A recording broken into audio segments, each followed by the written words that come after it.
Good morning. This is Reverend Bridge. So I decided to go ahead and do a video this morning for my girls, basically. Some of you know that I was a youth pastor for about 5 years, and it was a task that I really didn't want when I was first asked to do it. But looking back, it really did open up, how can I say it? It opened up some different levels of my spiritual gifts. And it also gave me many, many daughters and sons, but mostly daughters because I had more girls than I had boys. So I still keep in touch with them, even though I now pastor a church. I still keep in touch with my girls. And some of them are going through a rough time. They're in their early 20s, most of them between early 20s to mid 20s. And they're going through what all of us women at some point have gone through when you're dating and starting to discover relationships. So this is just some chit chat with Reverend B about love. And I keep thinking about what my preaching professor from seminary told me a long time ago when I had his class. Dr. Peter Ray Jones, he is imprinted. He's one of my professors. His words are imprinted in my mind. Bridget, you're a witness preacher. Don't ever deviate from your gift. So I always have to give a testimony because, I ask God, why have I been through so much stuff? Things that have, impacted my life, which should have been in a negative way, but I just refuse to look at bad experiences from a negative perspective. I asked God, why did I have to go through all this stuff? And his answer was, because you didn't have any experience when you were younger. It's like I was too good. I got saved as a child and just really didn't start acting up until I got into my, latter years in high school. Not that I went out and did crime and stuff like that, but you know what I'm saying? I mean, I started dating, growing up in a holiness church. Dating was just really something that you didn't do. It wasn't the focus. So, I don't chop up the bad experiences. I don't chop them up as bad. I say bad because I just want to differentiate the not so good from the good. But, I'm thankful for what I went through because hopefully what I went through will help empower another young woman to not make the same mistakes. So a couple of my girls have reached out to me. They're having relationship issues with men. And I'm going to tell you all, you have the rest of your life to date. I know that sounds so cliche because you hear older people say that all the time. Baby, you got the rest of your life to get married. You have the rest of your life to do this and do that. Listen, I promise you, while you're young, when you're in your early 20s, mid 20s, your 20s, period. I'm not saying that it's ever too late to go back to school because I went to seminary when I was 43. It was hard because at that point I had a son and I had to take care of him as well as myself. So it was not an easy choice. But all I'm saying is, your teen years, your 20s, those are formative years where you should be really focused on your goals and your aspirations for life. You should be moving in the direction of trying to achieve your goals. Bottom line is you have to have something as far as education in order to excel, whether it be a trade, whether it be a 4-year degree, 2-year degree. You need to do something that gives you that foundation of being able to make it out here in the world. Now, as far as men or women, if you like people of the same sex, it doesn't matter. Same heterosexual, homosexual.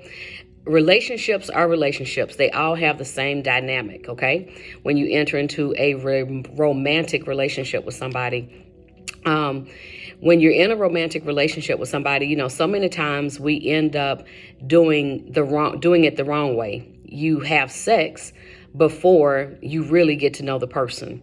And I'm going to tell you, we've all fallen prey to our flesh. Most people, I'm not going to say all people because I can't speak for all people, but most people fall prey to their flesh. That's one of the biggest things that, adults struggle with is, trying to conquer the flesh. So when you get into a relationship with a young man and you have sex prematurely, what ends up happening is you have these emotions that you really don't fully understand what's going on and why, and you don't really know the person. Now, I tell people, if you just give it a little time and get to know the person, if a young man or a young woman is truly in your corner and they want to see you excel, they want to see you do good, I promise you, they're going to push you. They're going to encourage you. They're going to do whatever they can to help you ascend to a higher level. If somebody is truly just there to get in your panties or get in your drawers, if you're a boy, they're just going to be trying to get what they can out of you. So, when you have sex, especially when it's unprotected sex, you set yourself up for diseases, pregnancy. And I'm going to tell you, some diseases are not curable. In my generation, when I was in high school, everybody worried about gonorrhea. That was the thing of that time. You get your penicillin shot or whatever they gave back then, and, you prayed it would go away. Now you have HIV. You have other things that are out there that are not curable. Let's talk about pregnancy. When you get pregnant, okay, now you've made an adult decision when you're really not an adult. You're over 18, but you're really not self-sufficient. You're not at that point where you are ready to take care of a child. What does the Bible say about fornication? Paul said, if you can't control your flesh, you need to marry, okay? We know that Sodom and Gomorrah, it was a lot of fornication going on, adultery, all types of different things going on in the Old Testament with the story of Sodom and Gomorrah. We know bottom line is fornication is wrong. You're not supposed to have sex outside of marriage. Sex is something that is sacred. It is something that the Most High has set aside for married couples to experience, not just for procreation, because we're the only species that can have sex and enjoy sex. Animals, when they have sex, is strictly for procreation. So I tell you, young ladies, all the time, because I talk to my girls more than I do my guys, when you put yourself in an adult situation, there are adult consequences. So it's just easier for you to just date and have fun. Leave the sex out of it. Put your mind on yourself. Use this time in your 20s, your late teens, your 20s to get what you need so that when you get into your 30s and your 40s, because I promise you guys, those years are going to fly by. Use that time to get yourself together. Get to know yourself. Figure out what it is that God wants you to do and ask God for wisdom and guidance and protection. Because a lot of times when you get into these relationships, you're not thinking with the right head, okay? You're just not. You're just living, you turning up, you having fun, and you end up in the bed with somebody, and then the next thing you know, you either have a disease or you're having to be screened for a disease or you're pregnant. And then you have the rest of your life that you have to deal with the consequences of your actions. And then you don't really know yourself. There's nothing worse than a woman in her 50s or 60s that doesn't know herself, because she spent so many of her younger years raising kids or chasing behind a man or whatever. When I had my son, I was 38, going on 39 years old. And I couldn't even be mad when I found out I was pregnant, because I had lived my life. I had had fun. I had traveled. I had done pretty much everything that I felt like I wanted to do. So all I'm saying is, for those of you who I've spoken to, I just want to encourage you, get to know yourself, number one. Number two, take your time when it comes to the dating game. I promise you guys, another man, another woman will come along like a bus. They come every 20 minutes, okay? Just because you get older doesn't mean that you're not going to meet somebody when you're older. You will. Who God has for you is going to be there. That person will come. There is somebody that is manifesting their soulmate right now, but you cannot rush that process, okay? Pay attention to the signs that people show you. Don't just listen at what they say, okay? Watch what they do, because people will always show you truly who they are. I'll give you an example. I was dating somebody. They gave me a pair of AirPods for Christmas. My dog, Snow is so bad. Snow got to the AirPods, but she only ate one.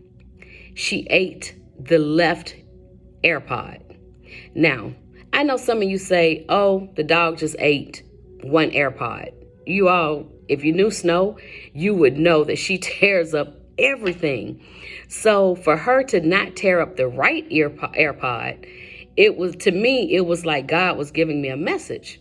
When I sat in this person's car, on the driver's side, my left ear would always be facing him. What he was saying to me sounded wonderful. He had even started out demonstrating that he was going to be this perfect person for me. And a part of me believed it. I really, really wanted to believe it. But there was something in my spirit that was unsettled about it.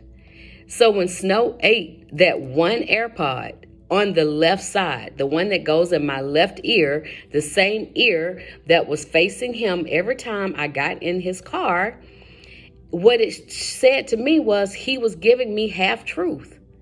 He wasn't telling me everything that I needed to know. He was not being 100% honest about who he was and what he wanted. He may have truly loved me. He may have truly cared about me. I'm going to be honest with y'all. I don't believe it.